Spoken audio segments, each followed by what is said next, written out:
Hi everyone! Today we're going to be looking at a book called 살인자의 기억법, A Murderer's Guide to Memorization by Kim-ha. It's also been adapted into a movie called Memoir of a Murderer. It's basically the story of a now retired serial killer who's developed Alzheimer's and he's starting to forget all of the awful things that he's done in his life. What I'm going to do is first read for you the original Korean sentence. Under that, there is a very literal translation into English of that sentence. So I encourage you, if you need to, just pause after each sentence, compare the grammar, compare the vocabulary, the structure. And on the next slide after each sentence, I've provided some vocabulary, some basic maybe grammar notes, things like that, things that require explanation or that may require explanation. So let's get started with the first sentence. 내가 마지막으로 사람을 죽인 것은 벌써 25년 전, 아니 26년 전인가? 하여튼 그쯤의 일이다. You might have noticed here that 것, thing, has been translated as time. The reason for that is that while 것 does literally mean thing, when we translate it into English, it depends on what follows it. So in Korean, the sense of whatever 것 is referring to is explained by the rest of the sentence. So 것 can be used for a whole variety of situations where in English we would actually require a specific separate word to refer to it. And we're going to be seeing another example of this later in the video. But for example, here, if you were to try to translate this literally as thing, the last thing that I killed someone was 25 years ago, it just doesn't quite work, even though that is what's written here, thing. So just keep in mind that in English we would have to specify what thing is, but in Korean it's nice that we can be general and the rest of the sentence will just tell us what the thing that's being referred to is. There are also two words for already in Korean. The first one means simply something that has passed, it's finished. The second one means something that has passed or finished or happened sooner or more quickly than expected. So it's a very different nuance. Here he says 벌써, implying that 25 years is a lot longer than he thought than it's been since he last killed someone. 그때까지 나를 추동한 힘은 사람들이 흔히 생각하는 살인의 충동, 변태 성욕 따위 아니었다. 아쉬움이었다. Here, 따위, it has a few different meanings, but in this case it refers negatively to whatever words come before it. It's kind of like belittling or looking down on them. So I translate it as some. It's just kind of, it's some murderous impulse or perverted sexual desire. It's, sort of looking down on those things. Another thing I'd like to comment on here is 아쉬움. So there's also the verb 아쉽다 or 아깝다. These all come from the verb 앗다. And there's also 빼앗다, which means to steal or take away something of value. So the reason it means kind of disappointment or dissatisfaction is because it's like this feeling that something inside of you has been taken away. There's something missing. It's like you don't feel completely whole or satisfied. So that's why it has this meaning of kind of disappointment, dissatisfaction. That's the feeling that this word conjures up. 더 완벽한 쾌감이 가능하리라는 희망. 희생자를 묻을 때마다 나는 되뇌곤 했다. 다음엔 더 잘할 수 있을 거야. Couple of grammar points here. 가능하리라. So this 하리라, it's a future form, just like 할 거야, except it's less certain than 할 거야. This is more like wondering or speculating about the future. Here we have 되뇌곤 했다. If we look at the bottom here, 곤하다, 뭐뭐 곤하다 is a habitual or repeated action.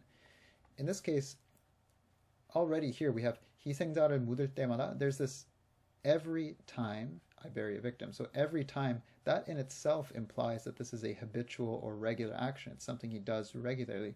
So this is really just used for emphasis at the end. But you will also see this used separately. It doesn't always have to be used in conjunction with this. 내가 살인을 멈춘 것은 바로 그 희망이 사라졌기 때문이다. This is the other instance of 것 that I wanted to point out to you, because here again you'll notice that I've translated it as the reason, just because that's what the rest of the sentence would seem to suggest. So in English we do need to specify what 것 is, because here again if you try to translate 것 as thing, the thing that I stopped murdering was because that hope disappeared. It doesn't really work. So just keep that in mind. Again, when you're reading, this is just very generally referring to whatever is coming in the rest of the sentence. So don't literally, if you're trying to translate it, don't literally translate it as thing. It won't make sense. You're going to have to choose a word that makes sense based on the context. And here, very is simply being used to emphasize hope. So here, there's also this 다름이 아니라, so it's none other than that very hope. So 바로 here is emphasis. 일지를 섰다. 냉철한 복기 뭐 그런 게 필요했던 것 같다. Here, 필요했던 것 같다. This is just the past form of 한 것 같다. So it seems like, it feels like. 그런 게 뭐 그런 게. The reason I highlighted this is to just point out that it's very informal. This is like a spoken expression. So you would not see this in something like an article or more of like a formal writing style. So this is very much, he's just addressing the reader kind of directly. Here, 복기, it's kind of an interesting word. It's a term, originally it's from the game Go, or baduk as it's called in Korean. It means replaying or going back over your moves from a game to study and learn from your mistakes, improve on your gameplay. So he's using it here. It's almost like he thinks of murder as a game.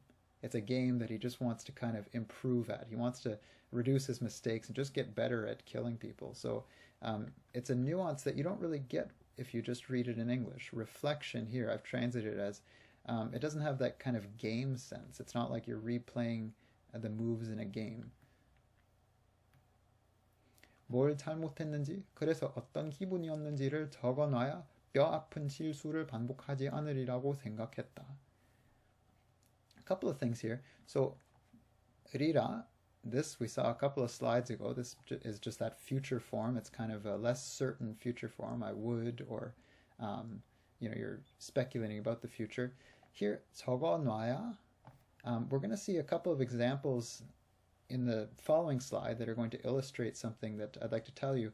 But basically, if you know the form 해야 하다 or 해야 되다, this is essentially just an expanded form of that. So we're often taught that 이걸 뭐 해야 돼, 해야 해. It's like it's taught usually as if it's this solid unit of an expression, but in fact there's two parts to it. You can split them up, 해야 하다 or 해야 되다. And that's exactly what he's done here. So you can use this to say, I have to do something in order to something. So it's usually we learn it as if it's just like, I have to do this. But you can also add more to that. I have to do this in order to something, or in this case, in order not to do something. So in this case, he's saying, I have to keep this journal. I have to write this stuff down in order not to repeat these painful mistakes. And here, painful, it's not just painful, 뼈 아픈, literally bone hurting. It's a very visceral pain. It's a very vivid kind of pain. So again, you don't really get that if you're only looking at the English, which is just painful. It's like this scathing pain. So in the next slide, let's look at a couple of examples. So we're taking this basic form, 해야 하다 or 해야 되다, and we're just expanding it. We're just stretching it. That's all we're doing because we want to say, I have to do something in order to do something else. We want to add more to that. So here we have 학교 다녀야 졸업할 수 있다. So you have to attend school in order to be able to graduate. 잠 잘 자야 공부에 집중할 수 있다. So you have to sleep well in order to be able to focus on studying. So it's just that same form, as you can see here, it's just that first verb is 해야, something 아야, 자야, 다녀야, and then 뭐 하다, or 되다. In this case, they're both kind of like hada forms. But so I hope that explains here, or it helps you understand more why he used this. This is just an expanded form of that. I have to write this stuff down in order not to repeat those scathingly, awfully painful mistakes. 수험생들은 오답 노트를 만든다. 나 역시 꼼꼼하게 내 살인의 모든 과정과 느낌을 기록했다. 쓸데없는 짓이었다. So, a little quick note here on the pronunciation. 오답 노트. 오답 노트. You'll notice that I don't say 오답 note. I don't break in between. That's because in Korean there are a lot of combinations of letters like this where the second letter will sort of soften the first letter. So instead of being a B sound or a P sound, it's an M sound. And this happens very often, so I just wanted to point this out so that if you're not already aware of this, listen very carefully to how things are pronounced, because often, this happens extremely often. It's very good to know, and if you want to develop your pronunciation, this is an important little detail to pay attention to. But the rules are regular. It happens regularly. It's not arbitrary. So after a while, you develop an intuition for it. But if you haven't thought about that before, just it's another little detail to be aware of. So I'm going to stop this video here for now. There's going to be a part 2 where we're going to look at the rest of the first page and a half or so of this story. Thank you all very much for watching this far. If you have any comments or questions, just leave them below, and I hope to see you all in the next video. Thank you.